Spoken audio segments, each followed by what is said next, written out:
এখানে পাঠা বলি দেওয়া হতো। তো সেই অংশটি পাঠা বলি দেওয়ার যে অংশ, সেই অংশটি এখানে এখনও রয়ে গেছে। এটি কাঠের। তো এটি সেই সময়কারই একটি স্থাপনা। একেবারে মন্দিরটির সামনে এটি দেখা যায়। বাংলাদেশে ডাকাত রানী দেবী চৌধুরানীর প্রাচীন কালী মন্দিরটি আজও অনেক ইতিহাস নিয়ে টিকে আছে। অতীতে এই মন্দিরে দেওয়া হতো পাঠা বলি। অনেক জাঁকজমকপূর্ণভাবে উদযাপন করা হতো কালী উৎসব।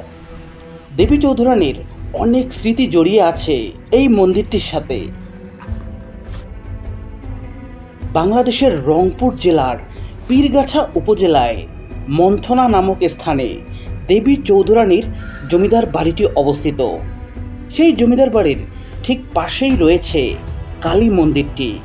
বলে রাখি, দেবী চৌধুরানীর জমিদার বাড়িটি নিয়ে আমি ইতিমধ্যেই একটি ভিডিও তৈরি করেছিলাম। এই ভিডিওর ডিসক্রিপশনে সেই ভিডিওর লিঙ্কটি দেয়া আছে, আপনারা চাইলে দেখে আসতে পারেন।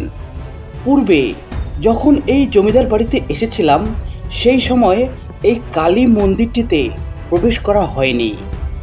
তাই এই ভিডিওতে দেবী চৌধুরানীর স্মৃতি বিজড়িত সেই কালী মন্দিরের ইতিহাস আপনাদের সামনে তুলে ধরার চেষ্টা করছি।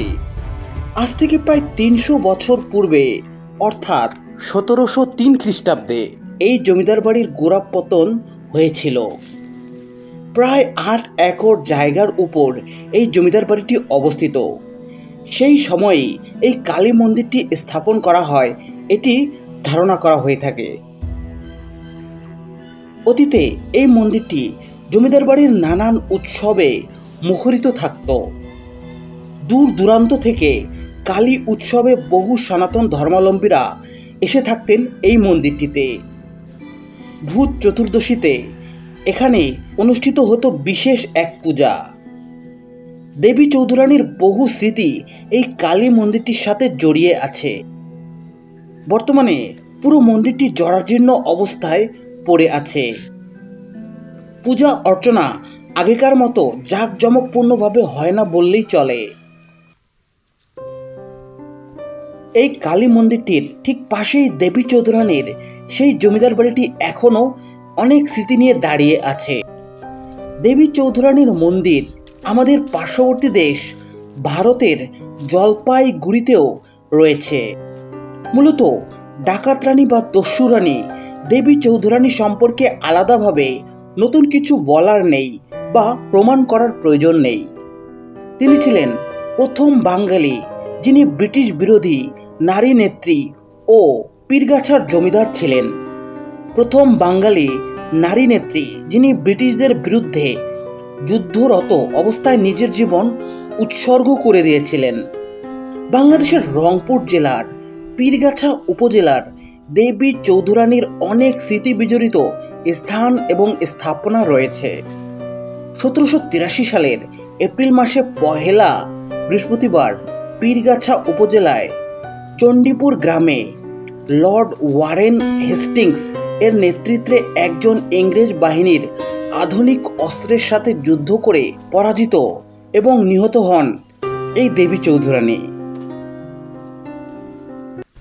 বহুদিন যাবৎ এটি এভাবেই তালাবদ্ধ অবস্থায় আছে, কিন্তু কাঠটি সেই সময়কার, এটা বহু প্রাচীন। আর উপরের দেয়ালগুলোতে দেখেন, এগুলো কিন্তু রং না, এগুলো শ্যাওলা শ্যাওলা জমে সবুজ রঙে পরিণত হয়েছে পুরো জায়গাটি দেয়ালের। আর এখানেও একটি দরজা দেখতে পাচ্ছি। তো দেবী চৌধুরানীর স্মৃতি বিজড়িত এই মন্থনা জমিদার বাড়িটি এখনও অনেক মজবুতভাবে আছে, কিন্তু রক্ষণাবেক্ষণের অভাব দেখলেই বোঝা যায়। এই ভবনগুলোতে কারুকার্য করা হয়েছিল সেই সময়, এবং উপরের ছাদটুকুও খুব একটা ভালো অবস্থায় নেই, বিভিন্ন জায়গায় খণ্ড খণ্ডভাবে ভেঙে গেছে।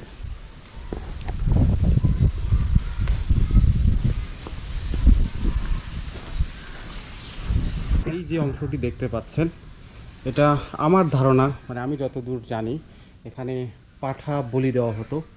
তো সেই অংশটি পাঠা বলি দেওয়ার যে অংশ, সেই অংশটি এখানে এখনও রয়ে গেছে।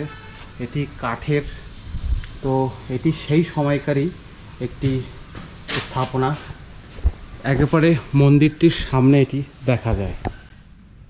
উপরে লেখা আছে ভব তারিণী 1319, মানে একটি সাল দেয়া আছে, এটি হয়তো বা প্রতিষ্ঠার সময়কাল। এবং মন্দিরটির কারুকার্যগুলো বিভিন্ন সময়ে রং করা হয়েছিল, রং করার পর এখন এই অবস্থা।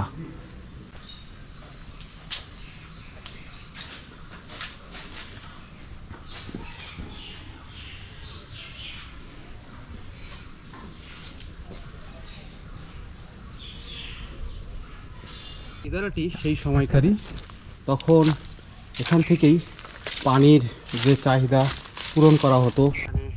বিভিন্ন রকম শাক সবজির গাছ হয়েছে এবং এটিকে মাটি ভরাট করা হয়েছে। তো সেই প্রাচীন যুগের এই ইদারাটি এখানে গোসলখানা হিসেবে ব্যবহার করা হতো।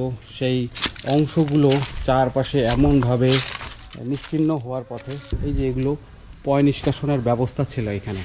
তো পরবর্তীতে এখানে একটি নতুন মন্দির তৈরি করা হয়েছে। এই যে এইখানে মন্দির দেখতে পাচ্ছি একটি, এটি এখানে এটি হচ্ছে রাধা কৃষ্ণ মন্দির, যেটা দেখে আমি বুঝতে পারছি। তো এই মন্দিরটি একেবারে নতুন, যেটা দেখে বোঝা যাচ্ছে। আর ঠিক এই পুরাতন যে ভবনগুলো, সেই ভবনগুলোর পাশেই এই মন্দিরটি তৈরি করা হয়েছিল। আর এই যে প্রাচীরগুলো দেখছেন, এগুলোও সেই সময়কার, তবে এখনও অক্ষত অবস্থায় আছে এই প্রাচীরগুলো, মানে এখনও বহু বছর টিকে থাকবে এখানকার এই প্রাচীরগুলো। এবং এখানেও কিছু প্রাচীর দেখা যাচ্ছে। ওপাশে দেবী চৌধুরানীর যে মূল বাসাটি সেটি ছিল, কাঠামোটি এখনও মজবুত আছে। এটি পাশেই হচ্ছে এই মন্দিরের অংশটি।